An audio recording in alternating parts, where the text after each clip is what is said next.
এই যে রোহিঙ্গা নিয়ে আমরা অত্যন্ত অসুবিধার ভিতর আছি।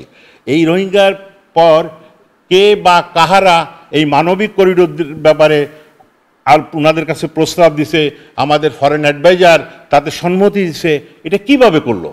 এটা যে মানবিক করিডোর, এটা যে সামরিক করিডোর পরিণত হবে না, এটা কে বলতে পারে? এটা যে আরেকটা গাজা হবে না, সেটা কে বলতে পারে? এই জন্য আমরা বলছি এই ইন্টারিম গভর্নমেন্টের কাজটা কি? ইন্টারিম গভর্নমেন্টের কাজ হচ্ছে, প্রথম কাজ হচ্ছে একটা জাতীয় সংসদ নির্বাচন দেওয়া। এই সরকার এক এক সময় সরকারের অ্যাডভাইজার এক এক সময় এক একটা কথা বলে। অনির্বাচিত সরকার মানে একটা নির্বাচিত সরকারের পক্ষে যত সুষ্ঠুভাবে দেশের কাজ করা সম্ভব, অনির্বাচিত সরকারের পক্ষে এটা সম্ভব না। এই যে যেমন এই যে আমাদের মানবিক করিডোরের কথা বলছে, আমরা অবশ্যই আপনারা জানেন, আমরাও জানি, এই যে রোহিঙ্গা নিয়ে আমরা অত্যন্ত অসুবিধার ভিতর আছি। এই রোহিঙ্গার পর কে বা কাহারা এই মানবিক করিডোর ব্যাপারে আর ওনাদের কাছে প্রস্তাব দিছে, আমাদের ফরেন অ্যাডভাইজার তাতে সম্মতি দিছে, এটা কিভাবে করলো? এটা তো দেশের সাথে একটা বৈদেশিক চুক্তি হতে হলে তো নির্বাচিত পার্লামেন্ট সরকার থেকে করতে হবে। ইভেন কি এই যে আমরা যারা পলিটিক্যাল পার্টি আছি তাদের সাথে আলোচনা না করে এটা করলো। এইটা যদি এটা যে মানবিক করিডোর, এটা যে সামরিক করিডোর পরিণত হবে না, এটা কে বলতে পারে? এটা যে আরেকটা গাজা হবে না, সেটা কে বলতে পারে? এই জন্য আমরা বলছি এই ইন্টারিম গভর্নমেন্টের কাজটা কি? ইন্টারিম গভর্নমেন্টের কাজ হচ্ছে, প্রথম কাজ হচ্ছে একটা জাতীয় সংসদ নির্বাচন দেওয়া।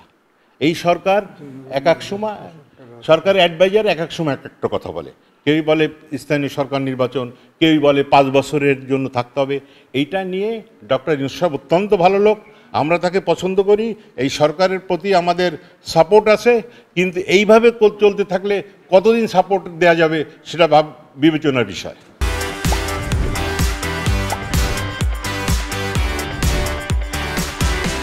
উচ্চকক্ষ ইন্ডা বলছে যে 50-50 ব্যাপারে প্রস্তাব আসছে, আমরা বলছি 80-20 ব্যাপারে।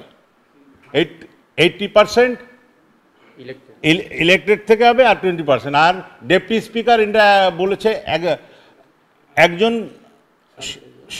সরকার থেকে, একজন বিরোধী দল থেকে। এটা ব্যাপারে আমরা বলেছি। আর আরেকটা ব্যাপারে বলেছিল যে স্ট্যান্ডিং কমিটির ব্যাপারে, ওনারা বলেছে সমস্ত কিছু স্ট্যান্ডিং কমিটি বিরোধী দল থেকে হবে। এটা আমরা থেকে এটা একমত হই নাই। বিরোধী দল থেকে হতে পারে সেটা 5-10%। আমাদের যে সমস্ত প্রস্তাব আছে আমরা বলছি সংবিধান সংশোধনের ব্যাপারে দুটো ব্যাপারে কথা হয়েছে। একটা ব্যাপারে কথা হয়েছে, ওনারা বলেছিলেন যে 2/3 মেজর, এখন আমাদের সংবিধান হচ্ছে 2/3 মেজরিটির মাধ্যমে সংবিধান সংশোধন করা যাবে। তারপর একটা ইন্টারদের প্রস্তাব আসছিল, এইটা করা যাবে কি যাবে না তার জন্য আবার গণভোট, যেটা আমরা বিরোধিতা করছি।